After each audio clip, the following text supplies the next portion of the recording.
मेरे प्रिय साथियों, सनातन धर्मियों, मैं सुरेंद्र मिश्र द्रौपदी की का पांच पांडवों से शादी के अगले विषय को बता दिया हूँ। अब बता रहा हूँ कि वो 5 औरतों से कैसे संभोग है। जानते हैं करते थे। मैं सुरेंद्र मिश्र वादा करता हूँ बृहस्पति ब्रह्मा वरिष्ठ नागरिका प्यासी खानदान MS बिहार सरकार इस चैनल को जागो हिंदू ब्राह्मण एकता मंच को सब्सक्राइब कीजिए, सदस्य बनिए। आपका समाज का कल्याण होगा, इसमें कोई भी त्रुटि नहीं है। मेरे प्यारे साथियों, द्रौपदी कृष्ण से भी शादी करना चाहती थी। कृष्ण जी उससे यह कह करके मुकर गए कि मैं तो पहले 3 आदमी से शादी करने के लिए वादा कर चुका। इस पर द्रौपदी मान गई। जानते हैं, जब 5 पांडव ब्राह्मण के रूप में भिक्षा मांगते थे, मांग के खाते थे, तब द्रुपद नरेश ने इनको द्रौपदी का एक शादी का ये रखा। ये लोग भी 5 आदमी भिक्षा मांगने के क्रम में वहाँ पहुँचे।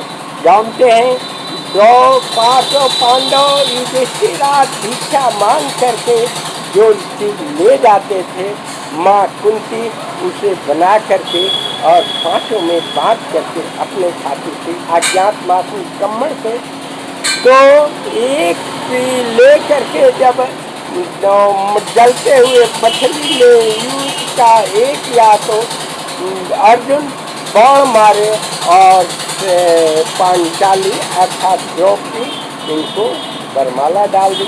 जब ब्राह्मण के रूप में जा करके माँ कुंती के पास जाते हैं, तो कुंती कहते हैं अर्जुन, माँ देखो मैं आज कितना सुंदर चीज लाया हूँ।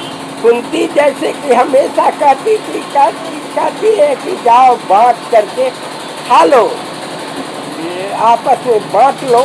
अब माता कैसे बात करते, ये लोग तो ये नहीं जानते। पांचाली के पास एक आया, द्रुपद नरेश के पास भी खबर आया, ये भी आया।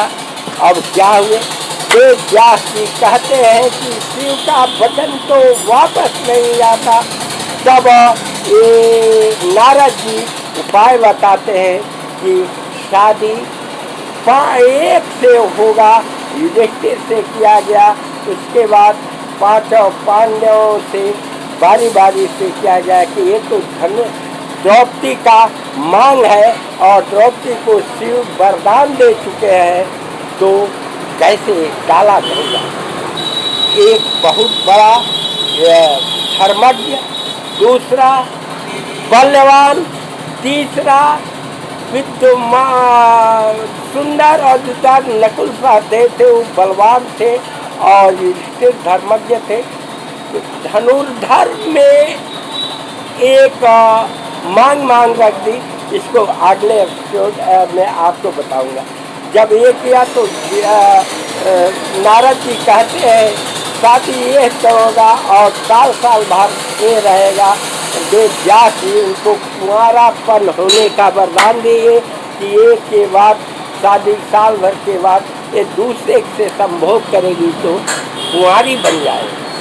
जानते हैं, तो ये प्रस्ताव रखा गया कि ये शादी के पहले जा करके और जो जाएगा पादुका आगे रख दिया जाएगा, जो जिससे कि ये पहचान रहेगा कि कोई भीतर गया है। एक बार जब अर्जुन सहवास कर रहे थे भीम को और जा रहे थे कहीं, तो उनको लगा कि खाली है, तो प्रवेश कर गए। अब अर्जुन और द्रौपदी को बहुत बड़ा ये लगा, तो कहे कि आपको द्रौपदी कहते पादुका दिखाई नहीं दिया, कहे कि ना नहीं है। दोनों आदमी खोजते जंगल में गए, तो कुटिया लेकर के पादुका को खेल रही थी। तो द्रौपदी ने नाराज होकर के क्रोधित होकर तो श्राप दिया, जाओ तुम मेरा तीर हरण करके सबको दिखाई तुम भी सहवास करते ही समाज में करोगे। तब ये लोग जा रहे थे तो एक ब्राह्मण जो जामुन के पेड़ का जामुन का गुच्छा फड़ा रहा था, वे भीम ने उसे तोड़ लिया। वो तो वेद व्यास जी और नारद जी कहते हैं कि ये तो एक 10 दिन का भूखा ब्राह्मण जो तपस्वी है उसके लिए है, तो बहुत बड़ा श्राप लगेगा। तो कहे कि अच्छे एक उपाय है, जो द्रौपदी जो सबसे सत्य गुण बात किसी से न बताई हो वो बता देगी तो पुनः फल उस पर लग जाएगा। जब कुंती सब कुछ बताती है मगर एक चीज नहीं बताती है, तो व्यास जी कहते हैं नहीं अभी तुम कुछ छिपाई हो, नहीं बताती हो। तो वो बताई हाँ एक चीज कि मैंने शादी से पहले द्रोणाचार्य कर्ण को मानती थी, मगर उससे अंतिम शादी इसलिए नहीं की कि वो शूद्र पुत्र था। तो पूरा गुच्छा जाकर के जामुन पर पेड़ लग गया, ऋषि खाए। तो मेरे प्यारे साथियों अनुयायियों, व्यास जी और श्री कृष्ण जी की कृपा से वो पांचाली 5 औरत की पत्नी नहीं थी और विवाहित कर्ण की भी पत्नी थी, सहवास बहुत कर चुके थे। कृष्ण से सबसे पहले कृष्ण से शादी चाहती है। यह द्रौपदी का स्वयंवर 5 पत्नियों 6 पत्नियों का मैं आपका रस बताया।